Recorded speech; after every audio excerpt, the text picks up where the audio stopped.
Hello student good evening मु आपणकर निकुंज sir welcome करुच्ची आम चैनल को।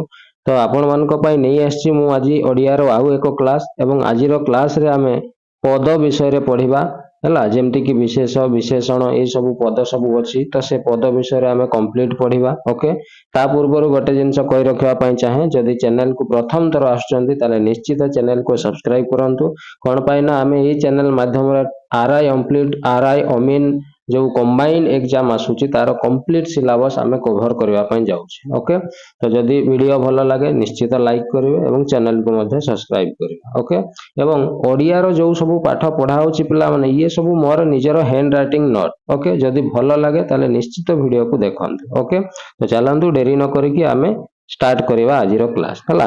तो देखो पिला माने कोन अछि प्रथमे ना पद परिचय। पद काहा को कहा जाय पिला माने ना एक पूर्णांग वाक्य रे अंश रूप रे व्यवहृत होइतबा प्रत्येक प्रकार सार्थक शब्द को अर्थात बहुत सिंपल सहज रे जदि आमे कहिबा आमे जदि गोटे वाक्य कहूछु से वाक्य रे जो सब शब्द व्यवहार हेछि प्रत्येक शब्द को आमे गोटे गोटे पद बोली कहिबा। ओके जेमति पिला माने देखो झियो माने साइकेल रे विद्यालय को गलेनी। ओके तो एई जो वाक्य रे झियो माने ये गोटे पद लिखा हेछि। ओके साइकेल रे ये गोटे पद विद्यालय को ये गोटे पद गलेनी ये गोटे पद हाँ कि नहीं। तो एमान को आमे गोटे गोटे पद कहबा काहे कि पद कहबा पिला माने कोन पाए ना एमाने वाक्य मध्य रे हाँ यूज होइचंती तेणु शब्द गुड़ा वाक्य रे यूज हेले ताकू ही पद कहा जाए बहुत सहज।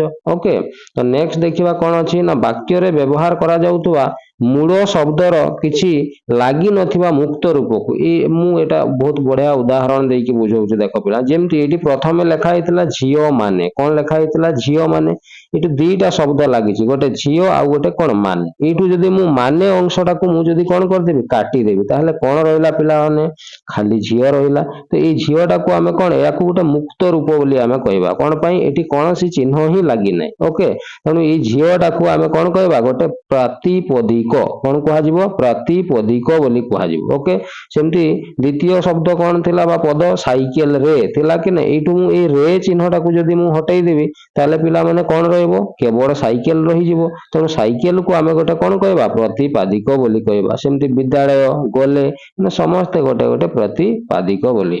ओके तो पदर अर्थ कंप्लीट बुझी गेला पिला माने नेक्स्ट आगो को आमे एबे बढ़िबा। नेक्स्ट पिला माने कोन अछि देखो ना पदर प्रकार भद पद केते प्रकार रो अछि पद पिला माने टोटल पद को पांच भाग रे विभक्त करा हेछि कोन कोन विशेष विशेषण सर्वनाम अव्यय आ गोटे हला कोन क्रिया। ओके तो एई बडिया पांचटी पद आमे पढ़िबा। ओके तो गोटे गोटे आमे डिस्कशन करिबा ऑलरेडी पिला माने तमे ए विषय रे निश्चय हाई स्कूल पढ़ला बेले निश्चय एगुडा पढ़िथिबो तथापि आमे आउथरे ताकू भलो भाबरे पढ़िबा एवं जहा पढ़िछु ताकू आउथरे रिकॉल करिबा। ओके तो प्रथमे देखिबा पिला माने आमे विशेष विशेष काहा को कुआ जाय ना वाक्य रे व्यवहृत जेउ पद कोनसी संज्ञार संकेत कहार संज्ञार संकेत दउथबो। ओके वाक्य रे व्यवहृत जेउ पद कोनसी संज्ञार संकेत देई थाए बा निर्दिष्ट नाम को संज्ञार अर्थ पिला माने नाम संज्ञार अर्थ कोन नाम। ओके तो जेउ पद कोनसी नाम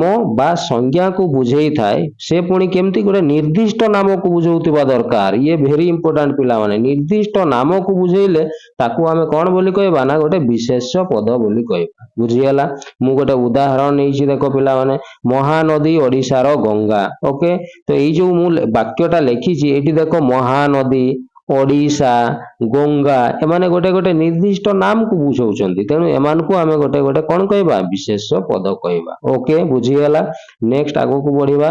नेक्स्ट अछि कोन पिला माने विशेषर पदर प्रकार विशेष केते प्रकार विशेष पिला माने देखो पांच प्रकार अछि कोन कोन ना गोटे हला नामवाचक संज्ञावाचक बा याकू बेले बेले व्यक्तिवाचक मध्य कुआ जाय तापरे हला जातिवाचक वस्तुवाचक गुणवाचक बा ताको अवस्थावाचक कुआ जाय एवं क्रियावाचक विशेष एई बढिया पांच प्रकार विशेष पद अछि। ओके तो गोटे गोटे आमे डिस्कशन करिबा प्रथमे आमे पढिबा कौन ना नामवाचक बा संज्ञावाचक विशेष याकू पिला माने व्यक्तिवाचक मध्य कुहाजे एटा मु एठी लिखि देइछि याकू व्यक्तिवाचक मध्य कुहाजे ता अर्थ कौन पिला माने को मान को आमे नामवाचक बा व्यक्ति संज्ञावाचक आमे कहिबा ना निर्दिष्ट रूपे अनेक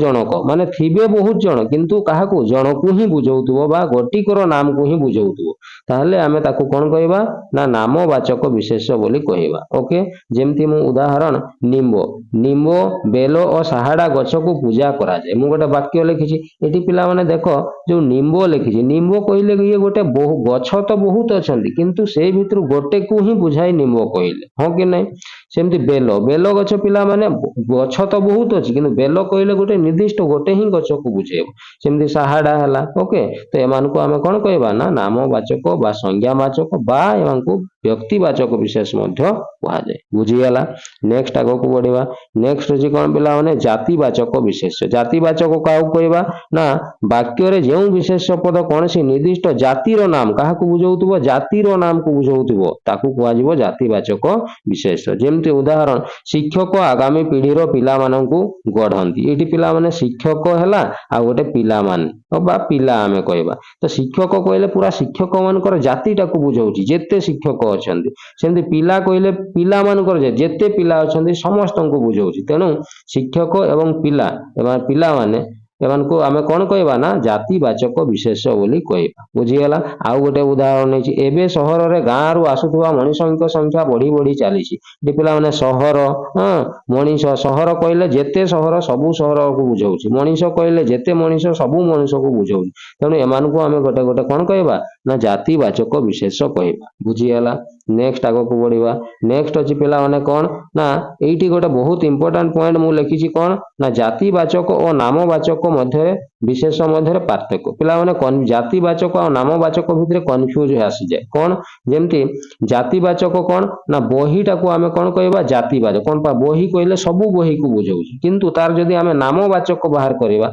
नामवाचक माने कोन निर्दिष्ट गोटे नाम को बुझौतबो तनो बही को आमे जदी तार नामवाचक करबा ताले भागवत भागवत कहले गोटे निर्दिष्ट बही को बुझेबो ओके तेनु बही रो नामवाचक हला कोन भागवत ठीक सेमति कवि कविटा तो गोटे जातिवाचक तार भाव अनुसार नामवाचक कले कोन हबो राधानाथ भाषार कोन हबो ओडिया मंदिर श्री मंदिर देवता जगन्नाथ ओके तो एगुडा सब जातिवाचक शब्द थिले आमे नामवाचक करि परबा किंबा उल्टा भी मध्य बेडे बेडे हेई पारे नामवाचक देइथिले आमे जातिवाचक मध्य लिखि पारे बुझीगला नेक्स्ट पिला माने आगो को बढ़िबा नेक्स्ट जो पॉइंट ता मु लिखि छि एटा बहुत very important point exam point of view okay तो कोन अछि पॉइंट रे ना गंगाधर ओडिसा रो कालिदास ए जो वाक्यटा मु लिखि छि एठी कालिदास लेखा छि तमे कहबो पिला माने कालिदास तो सार गोटे निर्दिष्ट जनकर ना ताले ये कौन हेबा कथा ये व्यक्तिवाचक विशेष हेबा कथा किंतु पिला माने एठी याकू व्यक्तिवाचक विशेष कहबाटा भूल हबो याकू कोन कुहा जिवो एठी जातिवाचक विशेष कुहा जिवो काहे कि जातिवाचक विशेष कुहा जिवो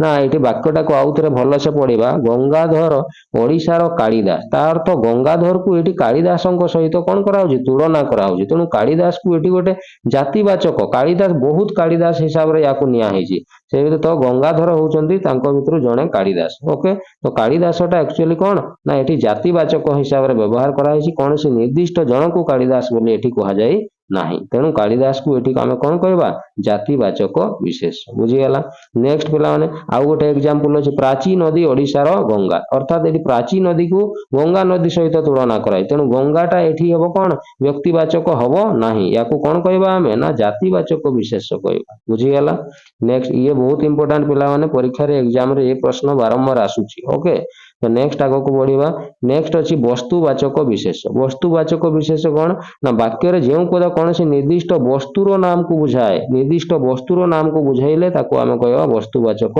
विशेष उदाहरण सुना केबे भी तंबा हुएनी कि माटी हुएनी एठी सुना हला तंबा हला माटी हला एमाने गोटे गोटे कोन ना वस्तु तेनु एमान को आमे वस्तुवाचक विशेष कहबा ओके नेक्स्ट आगो को बढ़िबा एठी पिला माने वस्तुवाचक पिला माने कंफ्यूज सर आमे को गुडा को वस्तु कहबा जानि हुएनी तो मने रखियो पिला माने कोन ना वस्तु प्रति अवस्था रे ବସ୍ତୁ ହୋଇ ରହେ। ବସ୍ତୁ ବସ୍ତୁ ହେଇକି ହିଁ ରହେ, ତାକୁ ତାର ଅବସ୍ଥାରେ ଯେତେ ପରିବର୍ତ୍ତନ କଲେ ବି ସେ ବସ୍ତୁ ହେଇକି ହିଁ ରହିବ।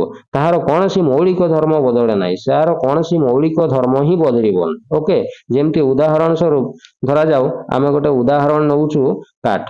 କାଠ ପିଲାମାନେ କୁହ, କାଠକୁ ଯେତେ ଖଣ୍ଡ କଲେ ମଧ୍ୟ ତାକୁ କାଠ ହିଁ କୁହାଯିବ, ତାର କୌଣସି ପରିବର୍ତ୍ତନ ହେଇପାରିବ ନାହିଁ। ବୁଝିଗଲା? ତେଣୁ କାଠକୁ ଆମେ କଣ କହିବା? ବସ୍ତୁବାଚକ। କିନ୍ତୁ ମୁଁ ଯଦି କହିବି ଚୌକି, ଚୌକି ପିଲାମାନଙ୍କୁ ଖଣ୍ଡ କରିଦେଲେ ତାକୁ ଆଉ ଚୌକି କୁହାଯିବ ନାହିଁ, ତେଣୁ ସିଏ ବସ୍ତୁବାଚକ ହେଇପାରିବ ନାହିଁ। ତାହେଲେ ସାର୍ ଚୌକିକୁ କଣ କହିବା? ନା ଚୌକିକୁ ଜାତିବାଚକ କହିବା। ଓକେ, ତେଣୁ କାଠର ଜାତିବାଚକ କଣ ହବ? ନା ଚୌକି ହବ। ସୁନା, ସୁନାଟା ଗୋଟେ ବସ୍ତୁବାଚକ। କଣ ପାଇଁ? ସୁନାକୁ ଯେତେ ଖଣ୍ଡ କଲେ ବି ତାକୁ ସୁନା ହିଁ କୁହାଯିବ। ତେଣୁ ସୁନାର ଜାତିବାଚକ ହବ କଣ? ହାର। ଲୁହାର କବାଟ, ରୂପାର ଚୁଡ଼ି, ପଥରର ମୂର୍ତ୍ତି। ଓକେ, ତ ଏଇଭଳିଆ ବସ୍ତୁବାଚକରୁ ଆମେ ଜାତିବାଚକ ବିଶେଷ କରିପାରିବା। ବୁଝିଗଲା? ଏବଂ ବସ୍ତୁବାଚକ ଜାତିବାଚକ ଭିତରେ ଆମକୁ କନଫ୍ୟୁଜ ହେବାର ନାହିଁ। ସିମ୍ପଲ ମୁଁ କହିଲି, ବସ୍ତୁବାଚକ ଅର୍ଥାତ୍ ସେ ବସ୍ତୁକୁ ଯେତେ ଖଣ୍ଡ କଲେ ମଧ୍ୟ ସେଥିରେ କୌଣସି ପରିବର୍ତ୍ତନ ନହେଲେ ତାକୁ ଆମେ ବସ୍ତୁବାଚକ ବିଶେଷ କହିବା, ଏବଂ ଯଦି ପରିବର୍ତ୍ତନ ହେଇଯାଉଛି ତାହେଲେ ଆମେ ତାକୁ କଣ କହିବା? ନା ଜାତିବାଚକ ବିଶେଷ କହିବା। ବୁଝିଗଲା? ନେକ୍ସଟ ଆଗକୁ ବଢିବା। ନେକ୍ସଟ ଅଛି ପିଲାମାନେ ଗୁଣବାଚକ ବିଶେଷ ବା ତାକୁ ଅବସ୍ଥାବାଚକ ବିଶେଷ ମଧ୍ୟ କୁହାଯାଏ। ଓକେ, ତ କାହାକୁ କହିବା? ନା ବାକ୍ୟରେ ଯେଉଁ ବିଶେଷ ପଦ କୌଣସି ନିର୍ଦ୍ଦିଷ୍ଟ ଗୁଣ ବା ଅବସ୍ଥାର ନାମକୁ ବୁଝାଉଥିବ, ଗୁଣ ବା ଅବସ୍ଥାର ନାମକୁ ବୁଝେଇଲେ ତାକୁ ଗୁଣବାଚକ ବା ଅବସ୍ଥାବାଚକ ବିଶେଷ କୁହାଯାଏ। ଉଦାହରଣ, ଦାରିଦ୍ର୍ୟ ସହିତ ନିରକ୍ଷରତା ସମୃଦ୍ଧିର ବାଧକ। ଏଠି ପିଲାମାନେ ଦାରିଦ୍ର୍ୟ, ନିରକ୍ଷରତା ଏଗୁଡା କଣ? ଦାରିଦ୍ର୍ୟ ହଉଛି ଗୋଟେ ପିଲାମାନେ କଣ? ଗୁଣ ବା ଗୋଟେ ଅବସ୍ଥା। ଓକେ, ନିରକ୍ଷରତା ଇଏ ଗୋଟେ ଗୁଣ। ତେଣୁ ଏମାନଙ୍କୁ ଆମେ ଗୁଣବାଚକ ବା ଅବସ୍ଥାବାଚକ ବିଶେଷ କହିବା। ଏଠି ମୁଁ ଆଉ କିଛି ଉଦାହରଣ ନେଇଯାଇଛି। ନିରୀହତା, ସୌନ୍ଦର୍ଯ୍ୟ, ମଧୁରତା, ଚାଞ୍ଚଲ୍ୟ, ସତ୍ୟ, ଶାନ୍ତି, ସମତା ଏଗୁଡା ସବୁ ଗୋଟେ ଗୋଟେ ଗୁଣ। ବୁଝିଗଲା? ତେଣୁ ଏଗୁଡା ସବୁ ଗୋଟେ ଗୋଟେ ଗୁଣର ନାମ। ତେଣୁ ଏମାନଙ୍କୁ ଆମେ ଗୁଣବାଚକ ବା ଅବସ୍ଥାବାଚକ ବିଶେଷ ମଧ୍ୟ କହିବା। ବୁଝିଗଲା? ନେକ୍ସଟ ଆଗକୁ ବଢିବା। ନେକ୍ସଟ ଅଛି ପିଲାମାନେ କ୍ରିୟାବାଚକ ବିଶେଷ। କ୍ରିୟାବାଚକ ବିଶେଷ କାହାକୁ କୁହାଯାଏ? ନା ବାକ୍ୟରେ ଯେଉଁ ପଦ କୌଣସି ନିର୍ଦ୍ଦିଷ୍ଟ କ୍ରିୟା ବା କାର୍ଯ୍ୟର ନାମକୁ ବୁଝାଇବ, କ୍ରିୟା ବା କାର୍ଯ୍ୟ କାମର ନାମକୁ ବୁଝେଇଲେ ତାକୁ ଆମେ କଣ କହିବା? କ୍ରିୟାବାଚକ ବିଶେଷ କହିବା। ଉଦାହରଣ, କଣ ଖେଳ ସରିଲା? ଯେମିତି ଏଠି ଖେଳ, ଖେଳଟା ଏଠି ପିଲାମାନେ କ୍ରିୟାକୁ ବୁଝାଉ ନାହିଁ, ଖେଳଟା ଗୋଟେ କ୍ରିୟାର ନାମକୁ ବୁଝାଉଛି। ତେଣୁ ଏଠି ଆମେ ଖେଳକୁ କହିବା କ୍ରିୟାବାଚକ ବିଶେଷ। ସେମିତି ସେ ଭଜନ ସାରି ଫେରିଲେ, ଏଠି ଫେରିଲେଟା ହଉଛି କ୍ରିୟା, କିନ୍ତୁ ଭଜନଟା ହଉଛି ଗୋଟେ କ୍ରିୟାର କାମର ନାମକୁ ବୁଝାଉଛି। ତେଣୁ ଭଜନକୁ ଆମେ କହିବା କ୍ରିୟାବାଚକ ବିଶେଷ।